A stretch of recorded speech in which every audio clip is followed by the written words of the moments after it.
Hi, I'm Tim. Welcome to Watchbox, and thanks for logging on. The watch you see here is not actually for sale. It is, however, at auction. For the next 2 days, you can head over to eBay and check out the Watchbox auction of this Rolex Oyster Perpetual Cosmograph Daytona, reference 6265. So now that you know that, you can head over to eBay, check it out, open up a different window, keep me streaming. We're going to talk about the qualities of this watch, and the qualities are extraordinary. You may not know this, but there's a place called the Atelier de Restauration where actual restoration of Rolex watches takes place at Rolex. Now, this is something folks may have heard of, but finding the documentation and a subject watch is a rarity. This watch went in last year. It went to Geneva where the atelier is located, and it came back to us with a full book detailing the items restored, not replaced, restored, as well as final photos following the restoration, an account of what was done, and a 2-year Rolex service warranty. So this might be the only 44-year-old Rolex in the world right now that has a 2-year Rolex factory warranty on it. More on that in a moment.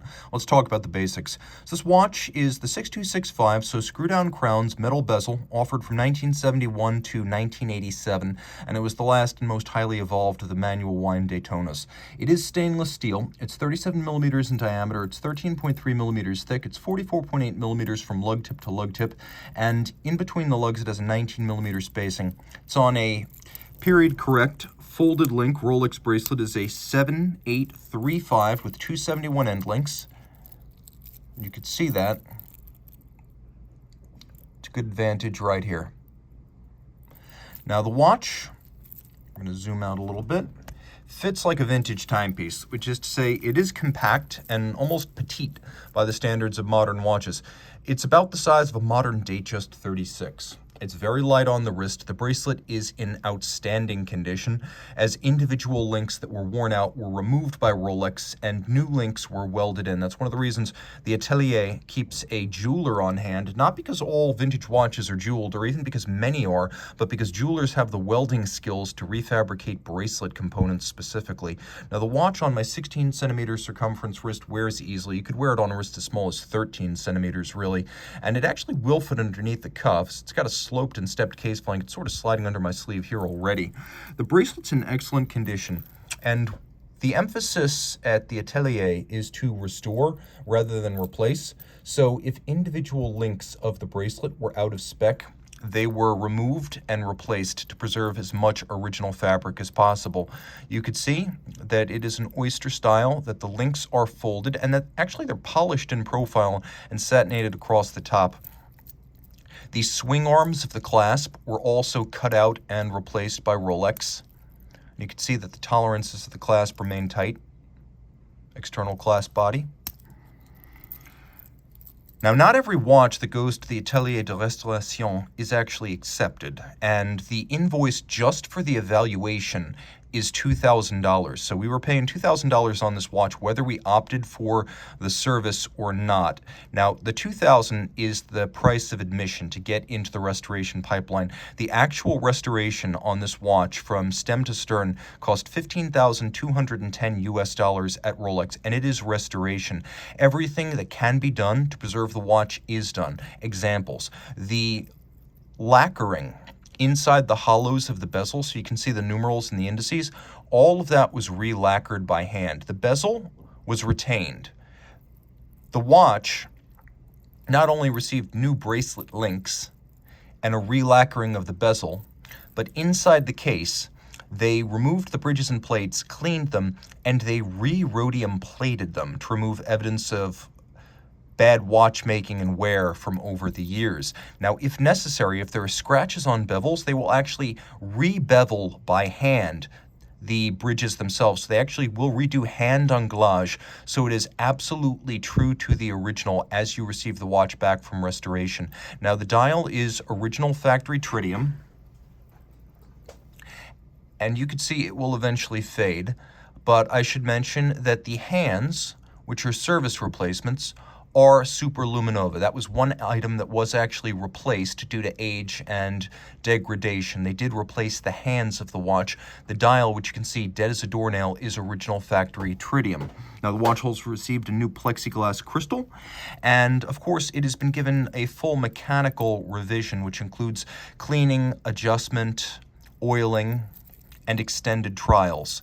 Now, the timepiece is mechanically powered by Rolex caliber 727, which is a highly modified Valjoux 72. So the basic Valjoux 72 is a manual wind, 2.5 hertz, roughly 45 to 48 hour power reserve, column wheel lateral clutch chrono. Rolex made changes in each iteration of its version of the V72, and by the time you get to this watch, they call it caliber 727, and there are quite a few changes. So let's talk about them. The movement is adjusted in 3 positions versus unadjusted for the standard Valjoux. It features KIF shock protection rather than the standard Inca block. It features a free-sprung regulator rather than a mobile stud index. It features a Rolex balance with microstella adjustment bolts rather than a conventional balance. It features a overcoil hairspring rather than the conventional flat hairspring. The hour recorder jumper spring and assembly have been replaced to make them more efficient and more durable, and the entirety of the movement has been elevated to a much higher level of finish, including with Rolex-specific parts. Finally, Rolex changed the beat rate of the basic V72 from 18,000 vibrations per hour to 21,600 vibrations per hour for this watch. So quite a few changes were made, and if you look at the V72 as modified into the 727, and you look at it next to a standard, say, Benrus V72 or Breitling V72, you will see that the Rolex was extensively hand-finished and aesthetically as well as mechanically upgraded. Now, the dial of the watch is what's known as the Big Red Daytona dial. Basics, we have faceted applique hour indices. We have original factory tritium outboard of the hours. You could see that it features a inverse panda layout with silvered registers on a black dial, and then there is the Big Red Daytona script. Now, this Big Red term is overused because there are also small red Daytonas. You know you're getting Big Red. If you look, you can see on the hour counter that the D projects outboard of the 11-hour index, and the A projects outboard of the 1-hour index. If they're inboard or flush with those indices, that's actually a small red Daytona. Now, the dial has not been replaced. It was cleaned at Rolex. It was not redialed. It was not reprinted. The indices were not removed. It was simply cleared of marks and debris, leaving the original factory dial. This watch is an absolute time capsule. And again, having come back from Rolex, it's almost like a Ferrari that's been through the classique restoration and authentication process.